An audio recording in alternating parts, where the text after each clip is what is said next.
Questão árabe-israelense na Palestina. A Palestina tornou-se um ponto de encontro, assim como também de disputas e rivalidades entre diversos povos. Ela era considerada uma região de passagem, pelo simples fato de que os povos que se deslocavam entre o Oriente e o Ocidente passavam pela Palestina.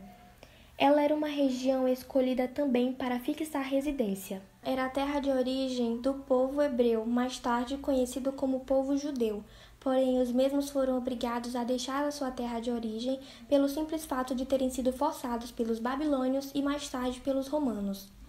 Em relação à história do povo hebreu, teve a participação de dois movimentos, o sionismo ou nacionalismo judaico e o primeiro congresso sionista, ambos com o mesmo objetivo, retornar as famílias judias para sua terra de origem, a Palestina.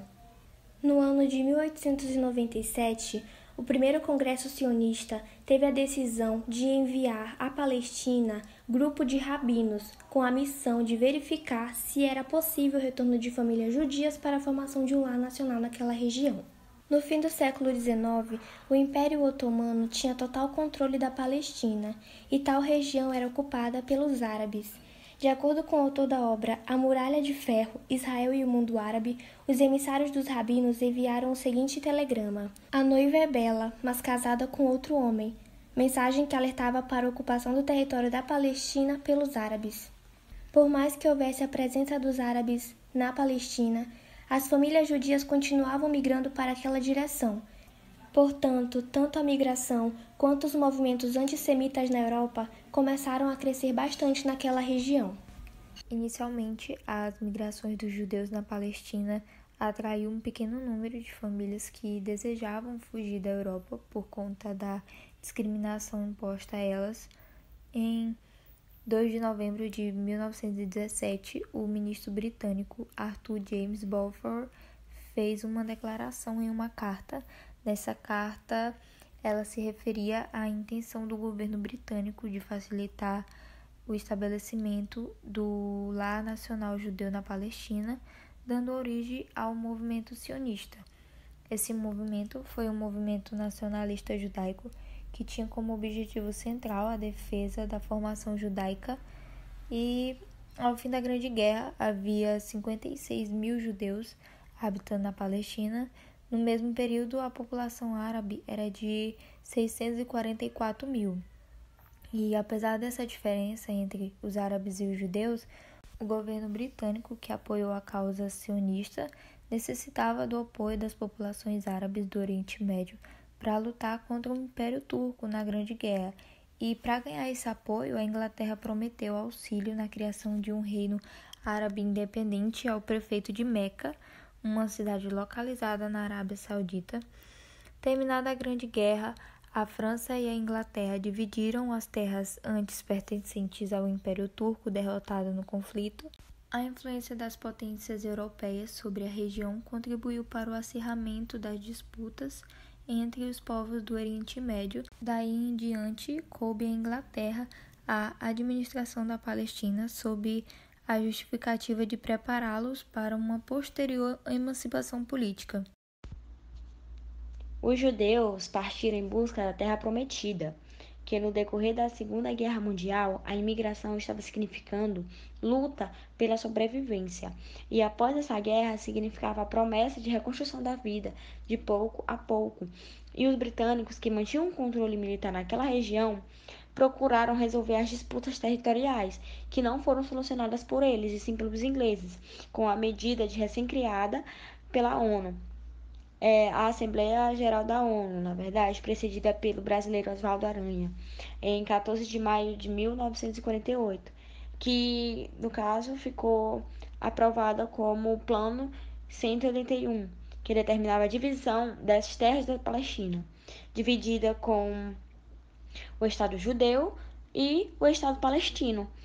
E essa divisão ficou com o Estado árabe, com 42,9% do território, e Israel com 56,5%, que Jerusalém ficou declarada como cidade internacional. E, enquanto isso, o Ocidente estava comemorando a criação de um novo Estado, que tinha sido vítima da solução final, ocasionada por Adolf Hitler, que, segundo os europeus, essa era a redenção dos graves crimes solucionados por Adolf Hitler naquela região. E essa proposta da ONU, ela não foi aceita pelos povos árabes. E os dois líderes dos dois grupos aproximaram de uma implantação de medidas na Palestina que ocorresse de forma pacífica. E com tanto esforço, os conflitos acabaram se iniciando naquela região.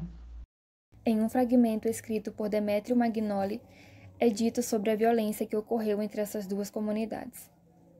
A violência entre essas duas comunidades explodiu, antecipando a retirada britânica. Depois de ter submetido a região a seus caprichos durante há mais de 2 décadas, a Grã-Bretanha declarou-se incapaz de mediar os conflitos e antecipou a retirada de suas tropas de outubro para abril. O Estado de Israel foi proclamado em 14 de maio de 1948 e imediatamente reconhecido pelos Estados Unidos e União Soviética.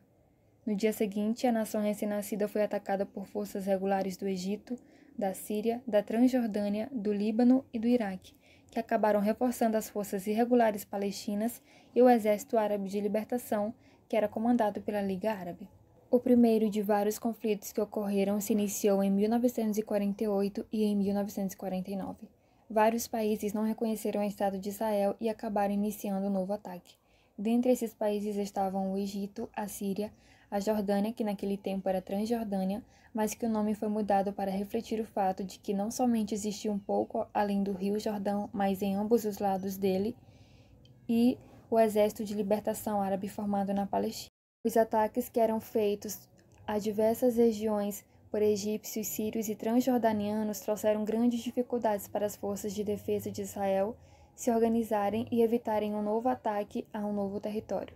Em 11 de junho de 1948 foi assinado um cessar-fogo mediante pela ONU, que durante essa trégua a organização propôs a mediação do diplomata sueco Folke Bernadotte na partilha de territórios e no estabelecimento da paz. Entretanto, a proposta de divisão não foi aceita e o conflito armado recomeçou em 9 de julho. Os avanços e recuos continuaram até a assinatura de um armistício proposto pela ONU. O conflito terminou oficialmente em 20 de julho de 1949, quando os últimos acordos de paz foram assinados entre Israel e Síria. Os israelenses, com auxílio internacional, ampliaram o território, contudo, o custo humano foi elevado. 5.000 judeus foram mortos e 2.000 civis ficaram feridos.